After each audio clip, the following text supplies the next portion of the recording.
அல்லேலூயா சொல்லாமா? நிறைய நேரங்களில் நம்ம எப்படிப்பட்டவர்களாக இருக்கிறோம் அப்படின்னா, சூழல்கள் நமக்கு சாதகமாக இருக்கும் பொழுது நம்ம என்ன செய்வோம்? ஆண்டவர் இடத்துல ரொம்ப அன்பாக இருப்போம், விசுவாசமாக இருப்போம். ஆனால் கொஞ்சம் நம்ம நினைச்ச மாதிரி காரியம் அமையலை, கொஞ்சம் சூழல் நெருக்கமாகுது, இடுக்கமாகுது, தோல்விகளை சந்திக்கிறோம், தடைகளை சந்திக்கிறோம் அப்படின்னா, தேவன் மேலே உள்ள அன்பும் விசுவாசமும் நம்பிக்கையும் செபமும் என்ன செஞ்சது? குறைஞ்சது. பாட்டெல்லாம் படிப்போம். எந்த சூழ்நிலையும் அவர் அன்பினின்று என்னை பிரிக்காது காத்து கொள்வார். உண்மையாவே நம்ம வாழ்க்கையில் அப்படி இருக்கா? ஒரு 100 பாட்டு படிக்காம அதில் 99 பாட்டு என்னதுதான் பாடுற. 100 பாட்டில் 99 பாட்டு என்ன பாட்டாதான் இருக்கு? பொய் பாட்டாதான் இருக்கு. பாருங்க, ஆசையெல்லாம் நீர்தானையா. உண்மையாவே அப்படிதான் இருக்கா? உண்மையாவே ஆசை அவர் மட்டுமா தான் இருக்கா? ஏகப்பட்ட ஆசையை உள்ள வச்சுட்டு நம்ம பாட்டு படிப்போம். ஆசையெல்லாம் நீர்தானையா. பாருங்க, பாட்டுல பல காரியங்களை சொல்லுகிறோம். ஆனா உண்மையாகவே எந்த சூழல் வந்தாலும் தேவனை விட்டு பிரியாத மனம் நமக்கு இருக்கா? சங்கீதம் 34ஆம் அதிகாரம் 1ஆம் வசனத்தில் வாசிக்கிறோம். அங்கே சங்கீதக்காரன் சொல்கிறார், கர்த்தரை நான் எக்காலத்திலும் ஸ்தோத்தரிப்பேன், அவர் துதி எப்பொழுதும் என் வாயில் இருக்கும். அப்படியானா எந்த காலத்திலையும் தேவனை ஸ்தோத்தரிப்பேன். ஸ்தோத்திரம்னா என்ன? ஆண்டவருக்கு நன்றின்னு அர்த்தம். ஸ்தோத்திரம்னா தேவனுக்கு நன்றி. அப்ப நான் தாவீது சொல்றாரு, நான் எல்லா சூழலையும் தேவனுக்கு நன்றி சொல்லுவேன். எப்பவுமே தேவனை துதிக்கிற துதி என் நாவில் இருக்கும். இன்னைக்கு நீங்களும் நானும் எப்படிப்பட்டவர்களா இருக்கிறோம்? நம்முடைய வாழ்க்கையிலே கடினமான சூழல்கள் வரும் பொழுது, நெருக்கம் வரும் பொழுது, தடைகள் வரும் பொழுது, தோல்வி வரும் பொழுது, எதிர்ப்புகள் வரும் பொழுது, இழப்புகள் வரும் பொழுது, நாம் நினைக்கிற மாதிரி காரியங்கள் நடக்கல, நாம் திறக்கணும்னு நினைச்ச வாசல் எல்லாம் அடைபடுது, நம்ம எதிர்பார்த்த மாதிரி காரியம் நடக்கல, ஒரு கவலைக்குரிய காரியம் நம்முடைய வாழ்க்கையில நடக்கு. இப்படிப்பட்ட நேரங்களிலேயும் தேவன் மேல விசுவாசமாய் நன்றி சொல்லுகிறவர்களாய், கடினமான சூழல்களையும் தேவனுக்கு பிரியமாய் வாழ முயற்சி பண்ணுகிறவர்களாய் இருக்கோமா? ஒரு அல்லேலூயா சொல்லலாமா? பக்கத்தில் பார்த்து கேளுங்க, இப்போ ஆண்டவர் மேல அன்பு எப்படி இருக்கு? விசுவாசம் இருக்கா? நிறைய பேர் பார்த்தீங்கன்னா ஜோம் பண்ணதே நிப்பாட்டிடுவாங்க. எது நடக்கும் என்ன செய்யட்டும், எது நடக்கும் நடக்கட்டும், என்னத்தை ஜோம் பண்ணி என்ன ஜோம் பண்ணாலும் அவர் செய்யறது தான் என்ன செய்தாரு. நிறைய பேருக்கு நினைப்பு அப்படி, நம்ம என்ன ஜோமனாலும் அப்படியா? நான் கூட கேட்கேன் பாருங்க, அவருடைய சித்தத்தையே நம்முடைய ஜெபம் மாற்ற முடியும். எத்தனை பேர் விசுவாசிக்கீங்க? அவருடைய சித்தத்தையே நம்முடைய ஜெபம் மாற்ற முடியும். ஏன்னா எசேக்கியா ராஜாட்ட ஆண்டவர் சொன்னாரு, உன் வீட்டுக்காரியத்தை ஒழுங்குபடுத்தி நீ பிழைக்க மாட்ட, என்ன செஞ்சிருவ? செத்து போயிருவ. உடனே எசேக்கியா ராஜா சுவர்பரமாய் தன் முகத்தை திருப்பி கொண்டு, கர்த்தாவே, நமக்கு முன்பாக எவ்வளவு உத்தமமும் செம்மையுமா இருந்தேன். ஆனா ஆண்டுடைய சித்தம் எசேக்கியா ராஜாவை எடுத்துக்கொள்வது. ஆனா எசேக்கியா ராஜா கேட்கிற, ஆண்டவரே எப்படியாச்சும் எனக்கு ஜீவனை கொடுங்க. உடனே ஆண்டவர் எசேக்கியா ராஜாவுக்கு எத்தனை வருஷம் கூட்டி கொடுத்தார்? 15 வருஷம். அல்லேலூயா சொல்லாமா? அப்படின்னா தேவ சித்தம் எசேக்கியாவை தூக்குவது. ஆனா எசேக்கியா ஜெபிச்ச போது என்ன செஞ்சது? மாத்தி நடந்துச்சு. இன்னைக்கு நிறைய நேரங்கள்ல நம்ம ஜெபிக்கிறது என்ன செஞ்சிருக்கோம்? விட்டுருதோம். விசுவாசத்தை தளர விட்டு விடுகிறோம். தேவன் மேல அன்பு தளர விட்டுருது. இன்னைக்கு நிறைய பேர் பாருங்க, சர்ச்சுக்கு வருவாங்க, இப்போ வரல, ரட்சிக்கப்பட்டாங்க, இப்போ ஆண்டவருக்குள் இல்லை. ஏன் அப்படின்னா, சில நெருக்கமான சூழல்கள் வரும் பொழுது அந்த நேரத்தில் தேவனுக்கு நன்றி சொல்ல பழகுகிற பழக்கம் அவங்களுக்கு இல்லாததுனால முறுமுறுப்புக்குள்ள போய் தேவனை விட்டு தூரம் போனார்கள். வரலையா சொல்லலாமா? பக்கத்தில் போய் சொல்லுங்க, எல்லா சூழல்களிலேயும் நீங்க நன்றி சொல்லாமல் இருந்தீங்கன்னா ஆட்டோமேட்டிக்காக முறுமுறுப்பு வந்துடும், ஆட்டோமேட்டிக்காக தேவனை விட்டு தூரம் போயிருவோம். அல்லேலூயா சொல்லலாமா? அப்படின்னா நான் கர்த்தரை எக்காலத்திலும் ஸ்தோத்தரிப்பேன்.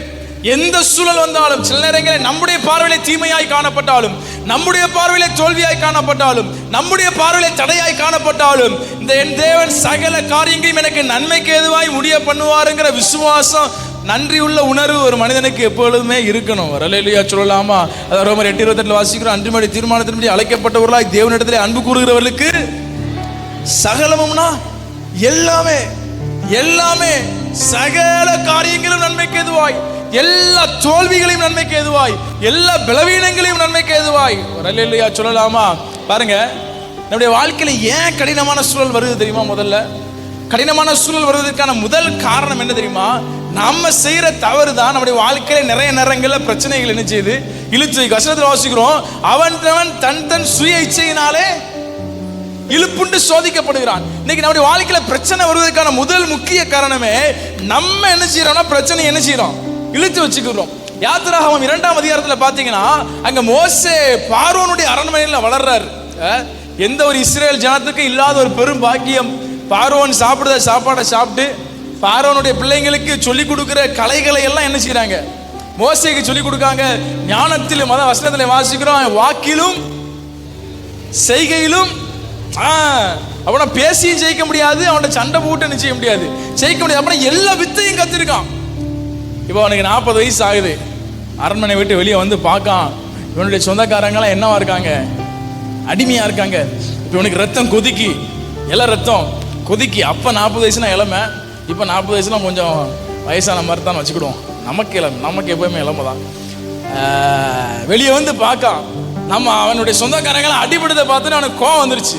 போய் இவனுடைய இஸ்ரவேல் தேசத்தான் ஒருத்தனை ஒரு எகிப்தியன் அடிக்கிறத பார்த்து இவன் இஸ்ரவேல் தேசத்தான், அதாவது தன்னுடைய சொந்தக்காரனுக்கு சப்போர்ட்டா போய் அந்த எகிப்தியனை கொன்னு என்ன செஞ்சுட்டான், பிதைச்சிட்டான். மறுநாள் அதே மாதிரி வெளியே வரான். 2 பேரும் என்ன செய்தாங்க, சொந்தக்காரங்களுக்குள்ள சண்டை போடுறாங்க. உடனே இவன் போய் பஞ்சாயத்து பண்ண பார்க்கான். என்னையா இந்த மாதிரி நமக்குள்ளேயே அடிச்சுக்கிடலாமா?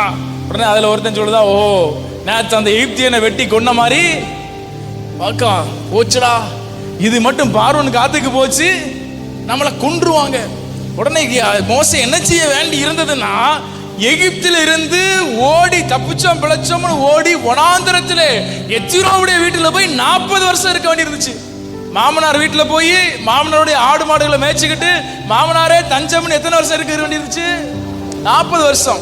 ஆண்டவர் இஸ்ரேல் ஜனங்களை எகிப்திலிருந்து வெளியே கொண்டு போவேன்னு சொன்னது எத்தனை வருஷத்துல, 400 வருஷத்துல. ஆனா எத்தனை வருஷத்துல வெளியே போனாங்க தெரியுமா? உடனே 40 கூட்டி சொல்லிருது. 40 30 430. ரலேலியா சொல்லாமா பாருங்க. இந்த தாமதம் கூட ஏன்னா மோசே, நான் நினைக்கிறேன் மோசே ஒரு 40 இருந்து 50 வயசுக்குள்ள இருக்கும் பொழுது ஆண்டவர் இஸ்ரேல் ஜனங்களை மோசே மூலமாய் வெளியே கொண்டு போக முடியாத திட்டம் வைத்திருந்திருக்கலாம். ஒருவேளை அப்ப வெளியே போயிருந்தாங்கன்னா நல்லா இருந்திருக்கும். ஆனா மோசே பண்ண தப்புனால மோசே வனாந்தரத்துல போய் 40 வருஷம் இருக்க வேண்டி இருந்துச்சு. இப்ப 80 வயசு ஆயிட்டு ஆண்டவர் மோசே இடத்துல வாராரு. மோசையிட சொல்றாரு, இஸ்ரேல் ஜனங்களுடைய கூக்குரல் என் செவிகளை கேக்கு, நீதான் வந்து என்ன செய்யணும், கூட்டு போகணும். இப்ப அவன் என்ன சொல்றான் தெரியுமா, ஆண்டவரே நான் திக்குவாயும் எந்த மோசே வாக்கிலும் செய்கையிலும் வல்லவனாயிருந்த மோசே இப்ப எப்படி ஆயிட்டான், திக்குவாயும் அந்த நான். ஏன் இந்த இடுக்கமான சூழல், இந்த இடுக்கமான 40 வருஷம், இந்த பலன் இழந்த 40 வருஷம், இந்த தன்னுடைய திறமைகளை இழந்த 40 வருஷம். ஏன் அப்படின்னா மோசே செய்த தவறு என்ன தவறு, நான் செஞ்சிருவேன்னு சொல்லி போய் அந்த எகிப்தியனை வெட்டி கொன்றது. ரலேலியா சொல்லாமா இன்னைக்கு நம்முடைய வாழ்க்கையில பாத்தீங்கன்னா பல நேரங்களில நம்ம செய்யற தப்பு தான் நிறைய பிரச்சனைகள் என்ன செய்யுது. நம்ம பிரச்சனையை இழுத்து போட்டுக்கிட்டு அதுக்கப்புறம் ஐயோ அம்மா ஏசப்பான்னு என்ன செய்யறோம். இன்னைக்கு நிறைய பேருக்கு என்ன அப்படின்னா, பிரச்சனைன்னு வந்துச்சுன்னா அது யாரு தான் கொண்டு வருவா, பிரச்சனை சோதனை நெருக்கம்னு வந்தாலே ஒண்ணு பிசாசு கொண்டு வருவான், இல்லைன்னா ஆண்டவர் கொண்டு வரும். நிறைய பேர் அப்படிதான் நினைக்காங்க. அப்ப ஆண்டவர் தான் என்ன செய்தாரு, இந்த கடினமான பாதைகளின் வழியாய் இப்படியாக தேவன் என்ன செய்தாரு, நடத்தி கொண்டு போறார். தேவன் பிரச்சனை தந்தா அது எப்படி இருக்கும்னு நம்ம மறுபடியும் பார்த்து பார்க்கலாம். ஆனா நம்ம நிறைய என்ன நினைக்கிறோம்னா, ஆண்டவர் பிரச்சனையை அனுமதித்தார் அல்லது பிசாசு பிரச்சனை கொடுக்கிறார். இல்ல, முதல் முக்கிய காரணமே நம்முடைய வாழ்க்கை நெருக்கங்களை அனுபவிப்பதற்கு நம்ம தான் காரணம். பாருங்க, இன்னைக்கு அநேக தேவனுடைய பிள்ளைகள் ஆண்டவரை விட்டு தூரம் போயிருவாங்க. தூரம் போயிட்டாலே பிரச்சனை ஆட்டோமேட்டிக் என்ன செஞ்சிடும், தேவனுடைய நிலையில ஒரு மனிதன் பிரச்சனத்துல இல்லனாலே தூரம் போயிட்டாலே பிரச்சனைகள் வரதான் செய்யும். இன்னைக்கு நிறைய பேர் பாத்தீங்கன்னா ஞாயிற்றுக்கிழமை ஆராதனை கூட வர மாட்டாங்க. ஞாயிற்றுக்கிழமை ஆராதனைக்கே இப்போ அந்த எப்பமாவது தான் என்ன செய்வாங்க, ஏன்னா எப்பமாவது மழை பெய்யுது பாருங்க, எப்பமாவது மழை டெய்லி பெய்யாது, வாரம் என்ன செய்யாது, எப்பமாவது மழை பெய்யும். அந்த மாதிரி எப்பமாவது சர்ச்சுக்கு வருவாங்க. எப்பமாவது சர்ச்சுக்கு வந்தாங்களே அவங்க ஆண்டவருக்குள்ள இல்ல. இப்ப பிரச்சனை வந்தா யாரால பிரச்சனை வந்துச்சு, ஆண்டவர் எப்படி பாதுகாப்பார்? தேவனுடைய நிழலில இல்லாதவனை தேவன் எப்படி பாதுகாக்க முடியும்? பாருங்க, நம்ம பிரச்சனை இழுத்து வச்சுக்கிட்டு நம்ம என்ன செய்யறோம் அப்படின்னா, ஆண்டவர் தான் கொண்டு வந்தாருங்கிறோம், இல்லைன்னா பிசாசு தான் என்ன செய்யறோம், கொண்டு வந்தாங்க. பிசாசுலாம் ரொம்ப பாவம். என்னை பொறுத்தவரை பிசாசுலாம் ரொம்ப பாவம். ஊனா எதுக்கு எடுத்தாலும் என்னதான் சாசு பிசாசு சாசு, சிலர் சாசுங்காங்க. இந்த சாசு பைய, இந்த பிசாசுன்னு எந்த நேரமும் பிசாசு தான். அவன் நினைப்பான் நம்மளே சும்மா இருந்தாலும் இவங்களா ஏதாவது பண்ணிட்டு நினைச்சுவாங்க. பிசாசுன்னு எந்த நேரம் பார்த்தாலும். ஒரு கதை உண்டுக்கிறாரு, நம்ம சர்ச்சில் நிறைய கேள்விப்பட்டிருப்பீங்க. ஒரு பாட்டியம்மா எதுக்கு எடுத்தாலும் பிசாசு தாங்கம்மா. ஒரு நாள் நடந்து போயிட்டு இருக்கும்போது முன்னாடி ஒரு பெரிய கல் கிடந்துச்சான். அந்த பாட்டியம்மா இணைஞ்சிருச்சான். கீழே அந்த கல்லை பார்க்காம கல் பக்கத்தில் இணைஞ்சாச்சு, போயாச்சு. உடனே பிசாசு அந்த பாட்டியம்மாவை கூட்டி, நில்லுமா, முன்னாடி என்ன கிடக்கு? கல் கிடக்கு, நீ வாட்டு கல் தட்டி கீழே விழ. அப்புறம் இந்த பிசாசு தான் தள்ளி விட்டா அவனு சொல்ல. இன்னைக்கு நிறைய நேரங்கள நம்ம எதுக்கு எடுத்தாலும் பிசாசு, இல்லைன்னா எதுக்கு எடுத்தாலும் யாரு தான்? ஆண்டவர் தான். நம்ம செய்யற தவிர நம்முடைய வாழ்க்கையில் நிறைய பிரச்சனைகளை கொண்டு வருது. அநேக நேரங்களிலே நம்மை நாம் சரிபடுத்திக் கொள்ள மாட்டேங்கிறோம். பாருங்க, லோத்துக்கு இருந்த ஆசீர்வாதம் மிகுதியானது. நம்ம லோத்து ஆசீர்வாதத்தை பத்தி நிறைய பேசியிருக்கோம் பாருங்க. ஆனா லோத்து ஆபிரகாமை விட்டு பிரித்து போகும் பொழுது அவன் எங்க போறான்? ஆண்டவர்கிட்ட கேட்டு போனானா? ஆண்டவர் நான் எங்க போட்டுன்னு கேட்டானா? இல்ல. லோத்து செய்த பிழை என்ன? சோதம் கொமோராவுக்கு போனது. ஆண்டவர் ஏற்கனவே சோதம் கொமோராவை அழிக்கும்படியாய் திட்டம் வைத்திருக்கிறார். அந்த நேரத்தில் லோத்து ஒரு தவறு செய்தார். எங்க போய்? சோதம் கொமோராவுக்கு போய். அல்லேலூயா சொல்லாமா? பாருங்க, இன்னைக்கு நீங்கள் நானும் நம்முடைய வாழ்க்கையில நிறைய தவறுகளை செய்து பிரச்சனைகளை இழுத்து வைக்கிறோம். பாருங்க, தேவனுக்கு சித்தமில்லாத உறவுகளிலே கமிட் ஆகி நம்ம பிரச்சனைகள் இழுத்து வைக்கிறோம். கடன் வாங்கி நாம் பிரச்சனைகள் இழுத்து வைக்கிற. கடன் வாங்குறது ஆண்டவருக்கு சித்தமே? ஏதோ உயிர் போற வந்தா நிலைமை வந்தாலே கடன் வாங்குறது ஆண்டவருக்கு சித்தம் இல்லை. கடன் வாங்கி நாம் என்ன செய்யறோம்னா இடுக்கமான சூழலுக்குள்ள நம்மை உட்புகுத்திக் கொள்கிறோம். பிரியமில்லாத, தேவனுக்கு சித்தமில்லாத ஆசைகள், தேவனுக்கு சித்தமில்லாத முடிவுகள். சிலர் என்ன செய்வாங்கன்னா என்ன சொல்றது, நிறைய பிரசங்கங்கள் நம்ம கேட்குறோம் பார்த்தீங்கன்னா, லவ் மேரேஜ் என்ன செய்யக்கூடாது, லவ் பண்ணக்கூடாது, காதல் பண்ணாதீங்க, காதல் பண்ணி திருமணம் பண்ணாதீங்கலாம் நிறைய பேர் கிறிஸ்தவங்க பிரசங்கம் பண்ணுறாங்க. ஏன் அப்படி பண்ணுறாங்க அப்படின்னா, இப்போ நான் ஒரு எடுத்துக்காட்டுக்கு நான் ஒரு பொண்ணை லவ் பண்ணுறேன். இப்போ நான் பண்ண முடியாது. இப்போ ஒரு எடுத்துக்காட்டுக்காக சொல்லுதேன், நான் ஒரு பிள்ளை லவ் பண்ணுறேன் அப்படின்னா நான் ஆண்டவர்கிட்ட கேட்டா பண்ணுவேன். ஆண்டவரே, நான் இந்த பிள்ளைய இல்லை நீங்கள் யாரும் கேட்டு பண்ணீங்களா, நான் பண்ணட்டுமா அப்படின்னு கேட்பேனா? ஏன் இஷ்டப்பட்டு நான் பண்ணுவேனா? நான் ஏன் லவ் பண்றேன்னா, ஏன் கண்ணுக்கு பிடிச்சதுனால, வெளிப்படையா சொல்லணும்னா என் சுய இச்சையினால நான் என்ன செய்யறேன். அப்பனா நான் இப்படிப்பட்ட காரியங்களை ஈடுபடும் பொழுது நேரடியாய் தேவனை விட்டு நான் விலகி போனேன். தேவனுக்கு பிரியமில்லாத காரியத்தை என்ன செஞ்சுட்டேன். அப்படின்னா தேவனுக்கு பிரியமில்லாத உறவு, தேவனுக்கு பிரியமில்லாத பொருளாதாரம், தேவனுக்கு பிரியமில்லாத வேலை கூட நம்முடைய வாழ்க்கையிலே கடினமான சூழலுக்கு நேராக நம்மளை என்ன செய்யும், கொண்டு போகும். பாருங்க, எந்த ஒரு காரியத்திலும் தேவ சமாதானம் இல்லைன்னாலே அது நம்ம தவறு செஞ்சுட்டு இருக்கோம்ட்டு அர்த்தம். சிலவருக்கு கல்யாணம் ஆகி 10-20 வருஷம் ஆயிருக்கலாம். இப்போ குடும்பத்தில் சமாதானம் இல்லைனீங்கன்னா அதுக்காண்டி இனி ஒன்று என்ன செய்ய முடியாது, பண்ண முடியாது. நான் மற்ற மாதிரி விஷயத்த சொல்றேன். நம்முடைய தேவ சமாதானம் அந்த இடத்துல இல்லைனாலே என்ன அர்த்தம்னா, நான் தவறு செய்து கொண்டிருக்கிறேன். இதன் விளைவாக என் வாழ்க்கையில நானே இடுக்கமான சூழலுக்குள்ள நான் என்னை கொண்டு போய் கொண்டிருக்கிறேன். பாருங்க, நம்மை தேவன் வலுக்கட்டாயமா பிடிச்சு இழுக்கவே மாட்டார்.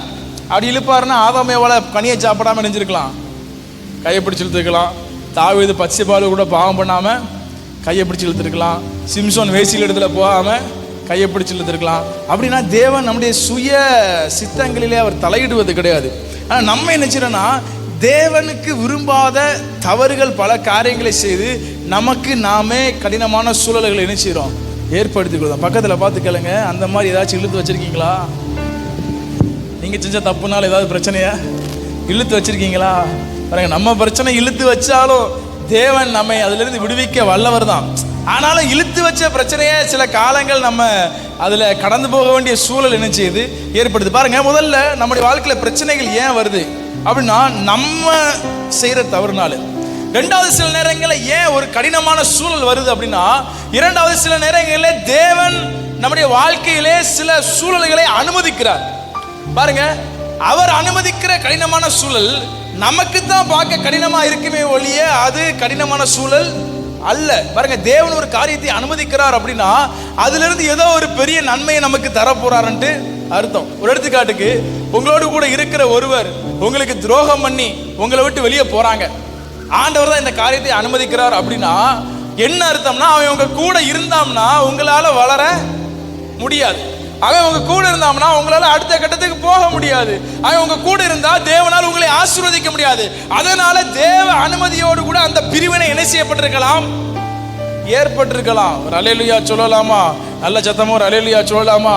வசனத்துல வாசிக்கிறோம் பாருங்க, கொஞ்ச காலம் பாடு அனுபவிக்கிற நம்மை 1 பேதுரு 5:10 சீர்படுத்தி சிறப்படுத்தி பலப்படுத்தி நிலைநிறுத்துகிறாராம். அப்படின்னா தேவன் அனுமதிக்கிற பிரச்சனைகள் எப்படி இருக்கும்னா, நம்மளை சீர்படுத்தி ஸ்திரப்படுத்தி நம்மளை உடைக்கிறதாக நொறுக்கிறதாக அல்ல, நம்மளை கொஞ்சம் கொஞ்சமா நம்மளை அறியாமலே கொஞ்சம் கொஞ்சமா நம்மை சரி பண்ணுகிறதா இருக்கும். பாருங்க, ஒரு காரியத்தை நான் விரும்புகிறதா இருக்கலாம், ஆனா அந்த காரியத்தை தேவன் எனக்கு கிடைக்க பண்ணாமல் இருப்பார்.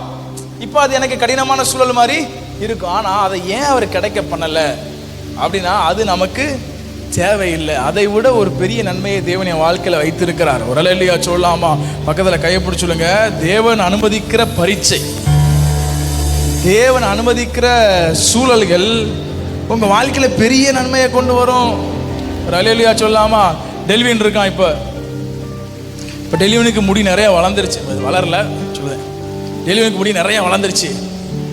அவனுக்கு முடி வெட்டுறதுக்கு விருப்பம் இல்லை. ஆனால் அவங்க அப்பா என்ன செய்வார், டெலிவினை அவர் பதிவாக ஒரு கடையில் வெட்டுவார். என்ன செய்வார், அங்கே கூட்டு போய் அவனுக்கு பிடிக்கலனாலும் முடி என்ன செய்வார், வெட்டிவிடுவார். ஏன்னா அவனுக்கு முடி வெட்டினா தான் எப்படி இருக்கும், அழகா இருக்கும். அதனால அவன் அப்பா இவனுக்கு பிடிக்கலனாலும் முடி வெட்டி விடுதாரு. ஆனால் முடி வெட்டும் போது இவனுக்கு எப்படி இருக்கான், ரொம்ப கஷ்டமா இருக்கு. என்னடா இது, நம்ம அழகான மண்டையை வச்சிருக்கோம், கொஞ்சம் முடி நிறைய வளர்க்கலான்னு பார்த்தா நம்மளை வளர்க்க விட மாட்டேங்காங்களேன்னு ஒரு எரிச்சல் வரும். ஆனால் முடி வெட்டினா தான் இந்த மண்டைக்கு நல்லா இருக்கும்ட்டு அப்போ வெட்டி விடுவார். ஒரு எடுத்துக்காட்டுக்காக சொல்கிறேன். அது மாதிரி பாருங்க, நம்முடைய வாழ்க்கையில சில காரியங்களை தேவன் எடுத்து விடுவார், சில காரியங்களை தேவன் சேர்த்து விடுவார், சில கதவுகளை அடைப்பார், சில கதவுகளை திறப்பார். இது நமக்கு பிடிச்சிருக்கலாம், இது பிடிக்காம இருக்கலாம், ஆனால் நம்முடைய விருப்பு வெறுப்புகளுக்கு வெளிப்பட்டு தேவன் சில காரியங்களை நம்முடைய வாழ்க்கையில செய்யும் பொழுது நம்முடைய பார்வையிலே அது கடினமானதாக இருந்தாலும் அது பெரிய நன்மைக்கு ஏதுவாய் அந்த காரியம் என்ன செய்து நடந்து கொண்டிருக்கு. ஒரு அல்லேலூயா சொல்லலாமா? பாருங்க, நான் தேவனோடு கூட சரியான உறவுல இருக்கேன். நான் எல்லாரையும் சொல்றேன், என்ன சொல்ல, நான் தேவனோடு கூட சரியான உறவுல இருக்கேன், அவரோடு நல்ல ஐக்கியத்தில் இருக்கேன் அப்படின்னா என் வாழ்க்கையில நடக்கிற எல்லாமே அவரால் மட்டும்தான் நடக்கிறது. அப்போ நான் சில சில தாமதங்கள் போல தெரிகிறது பாருங்க, சில காரியங்கள் என் வாழ்க்கையில் அது தாமதங்கள் அல்ல, அது சரியான நேரத்துக்காய் தள்ளி வைக்கப்பட்டு கொண்டிருக்கு. சில காரியங்கள் நான் எதிர்பார்த்து கொண்டிருக்கிறேன் பாருங்க, அது எனக்கு கிடைக்கல பாருங்க, அது பிசாசு ஏற்படுத்தின தடை அல்ல. நான் எதிர்பார்த்து இந்த காரியத்தை விட இன்னொரு சிறந்த காரியத்தை தேவன் எனக்கு தர இருக்கிறதுனால இது அவர் வேண்டான்னு நினைச்சிட்டாரு பாருங்க. ஏன் நம்ம தேவனோடு கூட சீரான உறவுல இருக்கணும் அப்படின்னு நம்ம சொல்றோம்னா இதுதான் முக்கியமான காரணம். சீரான உறவுல இருப்போமானால் நாம் தவறு செய்து பிரச்சனை இழுத்து வைக்க மாட்டோம். இன்னொன்று, பிசாசின் மூலமாய் பிரச்சனையை நாம் அனுமதிக்கவும் மாட்டோம். ஏன்னா பிசாசுக்கு நம்ம வாழ்க்கையில அக்சஸே என்ன செய்யாது, இருக்காது. பிசாசு நம்முடைய வாழ்க்கையில கையாடல் பண்ணவே முடியாது. எப்ப தேவனோட சீரான உறவுல இருக்கும் பாருங்க, நம்ம மூலமா பிரச்சனை வருது. ரெண்டாவது, சில நேரங்களில் தேவன் சில காரியங்களை அனுமதிக்கிறார் பாருங்க. எரேமியாட்ட ஆண்டவர் சொல்றாரு, ஒரு குயவன் வீட்டுக்கு என்ன செய் போ. நீங்க வேத வசனங்களை வாசிச்சு பார்த்தீங்கன்னா எரேமியால சொல்லப்பட்டிருக்கு 18ஆம் அதிகாரத்துல, நீ ஒரு குயவன் வீட்டுக்கு போ அப்படிங்கிறார். குயவன் வீட்டுக்கு போன உடனே அங்க குயவன் என்ன செய்வாரு, எல்லாரும் என்ன பாக்கீங்களா, குயவன் என்ன செய்வாரு, பானையை செய்வார். அவர் மண்ணை குழப்பி பானையை செஞ்சுக்கிட்டு இருக்கும்போது கையில பானை நினைச்ச மாதிரி வரல. உடனே குயவன் என்ன செய்யறாரு, மறுபடியும் மண்ணை பிசைஞ்சு மறுபடியும் புது பானையா என்ன செய்யறாரு, வணைகிறார். மண்ணை தூர போடலை, மண்ணை தூர போடலை, மறுபடியும் மண்ணை பிசைஞ்சு புது பானையா செய்யறாரு. உடனே ஆண்டவர் கேட்கிறாரு, நீங்க களிமண் மாதிரி இருக்கீங்க, உங்களை சரியான பானையாய் வணைவதற்கு எனக்கு அந்த அதிகாரம் இல்லையா, எனக்கு அந்த ரைட்ஸ் இல்லையா, உங்களை அழகான பானையாய் உருவகம் செய்வதற்காக நான் உங்களை என்ன செய்யறேன், இது பேர் என்னது, இது பேர் தண்டிக்கிறது இல்லை, இதை சீர்படுத்துவது. ஒரு அல்லேலூயா சொல்லாமா? நம்மை சிறப்படுத்துவது, பலப்படுத்துவது, நிலைநிறுத்துவது. நம்மை நிலைநிறுத்தும்படியாக நம்முடைய வாழ்க்கையில சில காரியங்களை தேவன் செய்யும் பொழுது அதை குறித்து நம்ம முறுமுறுக்காம அதை குறித்து சந்தோஷப்படுவோமானால் அது நம்முடைய வாழ்க்கையில பெரிய நன்மையா என்ன செய்யும் முடியும். இன்னைக்கு நிறைய நேரங்கள்ல தேவன் நம்மை சீர்படுத்துகிறார், நம்மை சரிப்படுத்துகிறார்னாலே நம்ம என்ன நினைக்கோம்னா நம்மளை போட்டு ஒரு வழி என்ன செய்ய போறாரு, போட்டு உருவ குத்துன்னு குத்த போறாருன்னு நினைக்க. இல்லை, இன்னைக்கு நிறைய பேர் ஏசப்பாவை ரொம்ப கோவக்காரர் மாதிரி என்ன செய்தாங்க. இப்போ சில விக்கிரகங்கள்லாம் பார்த்தீங்கன்னா கையில் என்னோட இருக்கும், சில விக்கிரகங்கள் நாக்கை துருத்திட்டு அப்படி என்ன செய்யும், சில விக்கிரகங்கள் கையில் கம்போட கத்தியோட வேலோட இருக்கும். அதே மாதிரி ஆண்டவர் மேல சிங்காசனத்துல இப்படி கம்பை பிடிச்சிக்கிட்டு இப்படி கோபமாவே பார்த்துட்டு இருக்க மாதிரி தான் எல்லாரும் என்ன செய்தாங்க, நிறைய பேர் நினைக்காங்க. அப்படி இல்லை, தேவன் நம்ம மேல கோபமாய் பார்க்கல. பாருங்க, தவறே செஞ்சாலும் மனம் திரும்பிட மாட்டோமான்னு தான் பார்ப்பாரு. எப்படி இவனை தண்டிக்கலாம்னு என்ன செய்யல பார்க்கல. ஒரு அல்லேலூயா சொல்லாமா? நிறைய பேர் பார்த்தீங்கன்னா தேவனை வித்தியாசமான முறையில் பார்த்துட்டு இருக்கோம். ஆனால் ஆண்டவர் அப்படி அல்ல. அவர் அனுமதிக்கிற கடினமான சூழல் நம்மை உயர்த்தும். பக்கத்தில் பார்த்து சொல்லுங்க, தேவன் அனுமதிக்கிற கடினமான சூழல் உங்க வாழ்க்கையில பெரும் உயர்வுகளை கொண்டு வரும். ஏன்னா அது கடினமான சூழல் அல்ல. நம்முடைய வாழ்க்கையில வேண்டாத காரியங்களை எடுக்கிறார், தேவையில்லை காரியங்களை சேர்க்கிறார். அல்லேலூயா சொல்லலாமா? பாருங்க, யோனா தேவனுடைய சித்தத்தை விட்டு விலகி நினிவேக்கு போச்சுன்னா யோனா எங்க போறாரு? தர்சீசுக்கு போறார். பாருங்க, ரொம்ப அற்புதமான விஷயம். யோனா தர்சீசுக்கே போனாலும் யோனாவை தேவன் அழிக்கவில்லை. யோனாவை கப்பல இருந்து தூக்கி போட வேண்டிய சூழல் வந்தாலும் யோனாவை மூழ்க விடவில்லை. வசனத்தில் வாசிக்கிற அங்க ஒரு மீனுக்கு யோனாவை முழுங்கும்படியாய் ஒரு மீனுக்கு ஆண்டவர் என்ன செஞ்சாராம்?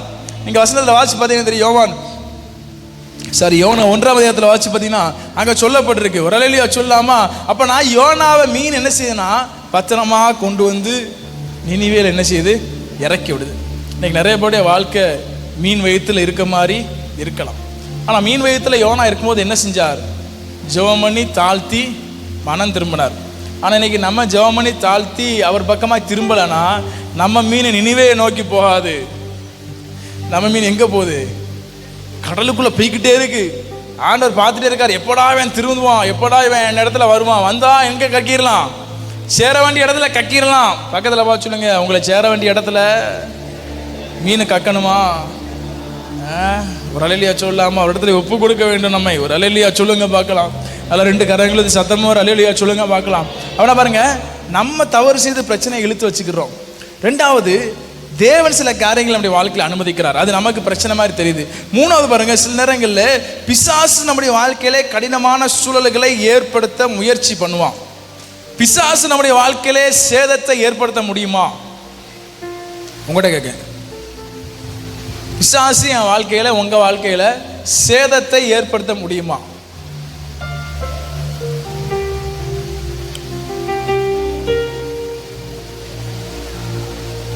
ரொம்ப பவ்யமா பாக்கீங்க. எதுக்கு முடியும்னு சொன்னாலும் பிரச்சனை, முடியாதுன்னு சொன்னாலும் அவனுக்கு கேட்டுக்கிடும். முடியாதுன்னு சொன்னா அவனுக்கு கேட்டுக்கிடும். பயப்படுதீங்க. நீங்க முடியும்னு நினைச்சீங்கன்னா முடியும். பிசாசால என் வாழ்க்கையில சேதங்களை ஏற்படுத்த முடியாதுன்னு நினைச்சா முடியாது. வரலையா சொல்லுவோம், அந்த விசுவாசம் பாருங்க. பிசாசு சேதங்களை ஏற்படுத்த முயற்சி பண்ணுவானே ஒழிய, பிசாசு நம்ம வாழ்க்கையில ஒரு சேதத்தை கொண்டு வர முயற்சி பண்ணுறான்னு தெரிஞ்சாலே ஆண்டவர் அதை பெரிய நன்மையா என்ன செஞ்சிருவாரு. பாருங்க, ஆமான் மொர்தெகாய் குறித்து பார்க்கும் பொழுது ஆமான் மூலமாய் பிசாசு மொர்தெகாயை அழிக்கிறதுக்கு என்ன செய்யறான், திட்டம் போடுறான். ஆனா அதையே தேவன் என்னவா மாற்றினார்னா, ஆமான் ஸ்தானத்துல மொர்தெகாயை உட்கார வைக்கக்கூடிய ஒரு நல்ல விஷயமா என்ன செஞ்சாரு, மாற்றினார். பாருங்க, சவுல் மூலமாய் தாவீதை கொல்லும்படி பிசாசு சவுலுக்குள்ள வந்தான்.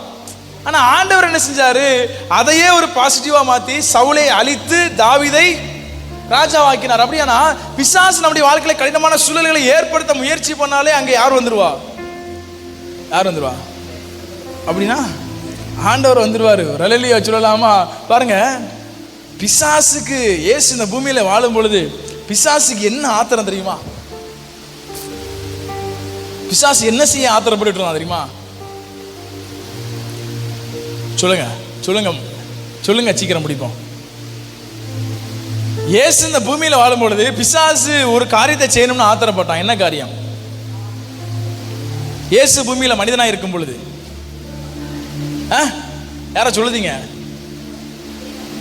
இயேசுவை எப்படிடா கொலை பண்ணலாம், இயேசுவை எப்படிடா சிலுவையில் அடிக்கலாம். ஆனா இயேசு எதுக்காக வந்தாரு? அவர் வந்தது எதுக்காக தான்? அவர் வந்ததே சிலுவையில் அடிக்கப்பட முடியாது தான். அப்ப நான் பிசாசு பாருங்க, பிசாசு நிறைய நேரத்தில் நான் வாசிட்டு இருக்கும்போது நினைச்சேன், பிசாசு நிறைய நேரத்தில் இப்ப நம்ம தூதன் இல்லைங்கிறதே மறந்துருதான்.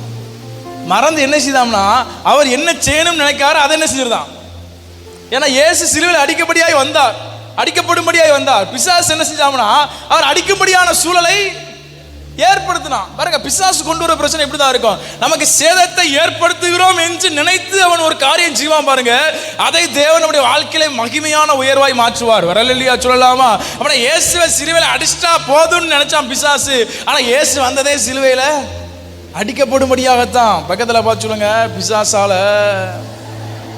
ஒன்றும் பண்ண முடியாது. உங்க வாழ்க்கையில ஒரு சேதத்தையும் ஏற்படுத்த முடியாது.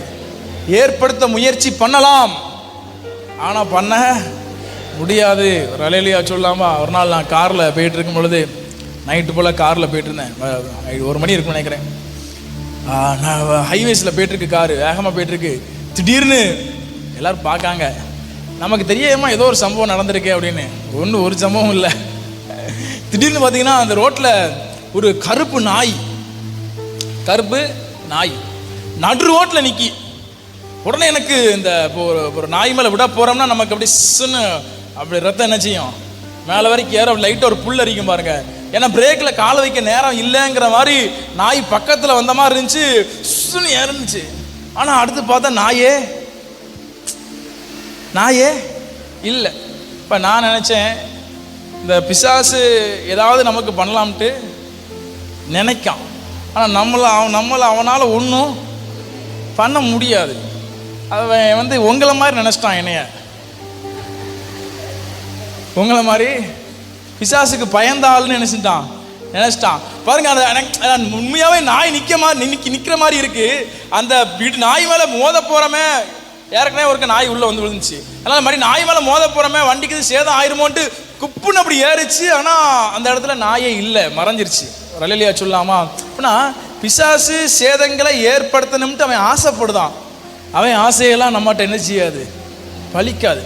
நமக்கு வியாதியை கொண்டு வர வேண்டும், விபத்தை கொண்டு வர வேண்டும், மரணத்தை கொண்டு வர வேண்டும், பெரிய பொருள் சேதத்தையும் உயிர் சேதத்தையும் ஏற்படுத்த வேண்டும் என்று பிசாசு ஆசைப்படுவான். சொல்லுங்க, பிசாசே சொல்ல மாட்டீங்களா? பிசாசே ஆசையெல்லாம் வேண்ட பலிக்காது. அதுக்கு வேற ஆள் கொஞ்சம் லொட்டு லோசுக்கா, ஆண்டவரை தேடுறவங்களே கொஞ்சம் லொட்டு லோசுக்கா பயந்துருப்பாங்க. ஒரு அலையிலையா சொல்லாமா? அவங்கள வேணா பிசாசு ஏதாவது பண்ணலாம் ஒழிய நம்மளால என்ன செய்ய முடியாது, ஒன்றும் பண்ண முடியாது. அப்பனா பிசாசு பிரச்சனைகளை ஏற்படுத்த முயற்சி பண்ணுவான். ஆனா பிசாசால ஒன்றும் அந்த பிரச்சனைகளை ஏற்படுத்த முயற்சி பண்ணும் பொழுது நமக்கு ஐயோ ஒரு கடினமான சூழலுக்குள்ள போறோமோ. முருங்கைக்காய் இருந்துச்சு பாருங்க, ரெட்டு உடுத்தி சாம்பல விழுந்து உபாசம் இருக்கிற, ஐயோ நம்மளை கொலை பண்ணிடுவாங்களோ, நமக்கு பிரச்சனை ஏற்பட்டுருமோ. ஒரு பிரச்சனையும் ஏற்படாது.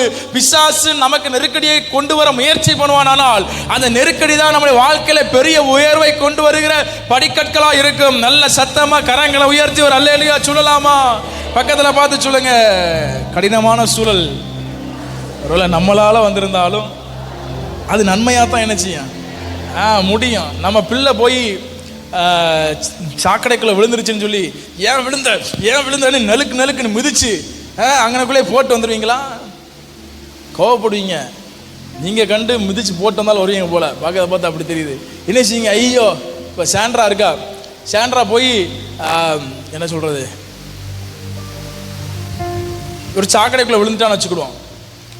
பயங்கர அசிங்கமா இருக்கு. அவன் என்ன செஞ்சா தெரியாம விழுந்துட்டான். இப்ப என்ன செய்வோம், நம்ம எதுக்கு போய் சாக்கடைக்குள்ள விழுந்தான்னு அவ கூட அடிச்சால் அடிப்பா.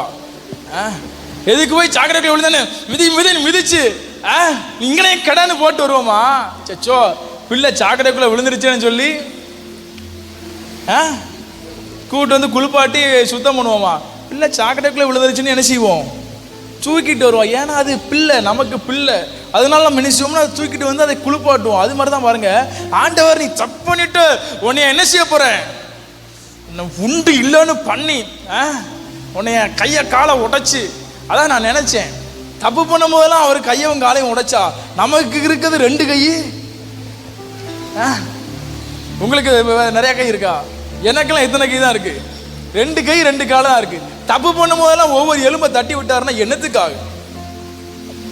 உங்கள் எலும்புகளில் ஒன்றும் முறிக்கப்படுவதில்லைன்னு நம்புங்க, சொல்லிக்கிட்டே இருங்க. பாருங்க, நான் உங்கள்கிட்ட அடிக்கடி சொல்றேன், சில வசனங்களை சொல்லி அறிக்கையிட்டு என்ன செய்யுங்க, ஜோமுனுங்க. என்கிட்ட வேணா கேளுங்க, நான் உங்களுக்கு ஒரு அற்புதமான ஒரு 10-20 வசனத்தை சொல்லுதேன், அதை சொல்லி ஜோமுனுங்க அப்படின்னு நான் ஏற்கனவே சொல்லியிருந்தேன். ஆனால் நீங்கள் யாரும் என்ன செய்யலை, கேட்கல. இனி அதெல்லாம் என்கிட்ட கேட்காதீங்க. ஒரு அல்லேலூயா சொல்லாமா? நான் மட்டும் வாழ்ந்து நான் சுகமாய் பாதுகாப்பாய் ஜீவனோடு உங்க அடக்காரனையெல்லாம் முடிச்சுட்டு உங்க பேரம்பத்திக்கு கல்யாணம் முடிச்சு அவங்க பேரம்பத்திக்கு கல்யாணம் முடிச்சு வருகை பரியந்தான் தான் நான் உயிரோடு இருக்க போறேன், ஆசைப்படுறேன், விசுவாசிக்கிறேன். ஒரு அல்லேலூயா சொல்லாமா? நான் என்ன சொல்றேன் அப்படின்னா, வியாதியை இயேசு தரமாட்டார், விபத்தை இயேசு தரமாட்டார். வியாதியை தந்து எனக்கு மரணத்தையோ விபத்தை தந்து எனக்கு மரணத்தையோ இயேசு அனுமதிக்க மாட்டாருன்ட்டு ஆழமா என்ன செய்யணும்? ஆழமா நம்பணும். நம்ம பிள்ளைக்கு நம்ம அப்படி பண்ணுவோமா? அவர் சொல்றாரு, பொல்லாதவர்களாகிய நீங்களே உங்கள் பிள்ளைகளுக்கு. இங்கெல்லாம் எவ்வளவு பொல்லாதவங்க அவர் சொல்றாரு. ஏன்னா சில தாய் தகப்பன் பிள்ளைகளை கொன்றுதாங்க. அவங்களுக்கு கடன் பிரச்சனையா? இப்போ இடையில கூட பார்த்தேன் ஒரு நியூஸ். தாய் தகப்பனுக்கு கடன் பிரச்சனையா, அதனால பிள்ளைகளை தூக்கி தூக்கில் மாட்டிட்டு இவங்க சூசைட் பண்ணி எஞ்சிருந்தாங்க, இறந்துருந்தாங்க. அதான் ஆண்டவர் சொல்றாரு, பொல்லாதவர்களாகிய நீங்களே. அப்படி பொல்லாத ஆட்கள் நீங்களே ஒரு சிலர் பிள்ளைகளுக்கு என்ன செய்தீங்க? நல்லது பண்ணுதீங்க. அப்படிங்கும் பொழுது நான் பரமபிதா, நான் எப்படிப்பட்ட ஆளு? ஒரு அல்லேலூயா சொல்லலாமா? நமக்கெல்லாம் ரத்தம் செஞ்சிருக்காருன்னா அவர் எவ்வளவு நல்லவரா இருப்பாரு. பக்கத்தில் பார்த்து சொல்லுங்க, உங்களுக்கெல்லாம் ரத்தம் செஞ்சிருக்காருன்னா அவர் எவ்வளவு நல்லவரா இருந்திருக்கணும். அதனால தான் நமக்கெல்லாம் என்ன செஞ்சிருக்காரு? ரத்தம் செஞ்சிருக்கிறார். ஒரு அல்லேலூயா சொல்லலாமா? நல்ல சத்தமா ஒரு அல்லேலூயா சொல்லலாமா? நல்ல ஆழமா விசுவாசிங்க. எதை கொண்டு நான் இப்ப கடினமான சூழல்களில் இருந்தாலும் என் தேவன் இந்த கடினமான சூழலில் எனக்காய் வந்து என்னை இதிலிருந்து விடுவித்து என்னை உயர்த்த வல்லவராக இருக்கிறார். தான் சொல்றேன், நான் செஞ்ச தப்புனால ஒருவேளை நான் கடினமான சூழலை இப்ப என்ன செய்யலாம்? போய்கொண்டிருக்கலாம். ஆனால் இதிலிருந்து தேவன் என்னை விடுவிக்க வல்லவர். நல்ல சத்தமா ஒரு அல்லேலூயா சொல்லுவோமா? பாருங்க, வசனத்துல வாசிக்கிறோம், ரோமர் 12:12 நம்பிக்கையிலே சந்தோஷமாயிருங்கள், உபத்திரவத்திலே பொறுமையாயிருங்கள், ஜெபத்திலே உறுதியாய் தெரிந்திருங்கள். நம்ம பண்ண வேண்டிய 3 விஷயம் இதுதான். பாருங்க, கடினமான சூழல் எந்த விதமான காரியங்கள்னாலும் வந்திருக்கலாம். நம்ம பண்ண வேண்டிய காரியம், நம்பிக்கையிலே சந்தோஷமாயிருங்கள், உபத்திரவத்திலே பொறுமையாயிருங்கள். வாசிக்கிறோம், ரோமர் 12:12 வாசிக்கிறோம். நம்பிக்கையிலே சந்தோஷமாயிருங்கள், உபத்திரவத்திலே பொறுமையாயிருங்கள், ஜெபத்திலே உறுதியாய் தரித்திருங்கள். அப்பனா நம்பிக்கையில் எப்படி இருக்கணுமா? சந்தோஷமாய் நம்பிக்கொண்டிருக்கணும். நிச்சயம் இந்த காரியம் மாறும், நிச்சயம் இந்த காரியம் நடக்கும். என்னால் இது முடியாதது போல் காணப்படலாம், ஆனால் நிச்சயமாய் இது நடந்தே தீரும். எரேமியா காலகட்டத்தில் சேக்கியான்னு சொல்லி ஒரு ராஜா ஆண்டு கொண்டிருக்கிறார். ஆண்டவர் என்ன செய்யறாருன்னா, பாபிலோன் ராஜா வந்து எருசலேமை முற்றுகை போட்டிருக்கிறான்.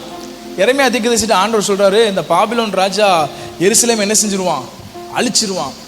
ஆனா காலம் வரும், திரும்ப பிடிக்கப்பட்டு சிறைபிடிக்கப்பட்டு போனவர்கள் எல்லாம் எருசலேமுக்கு என்ன செய்வாங்க?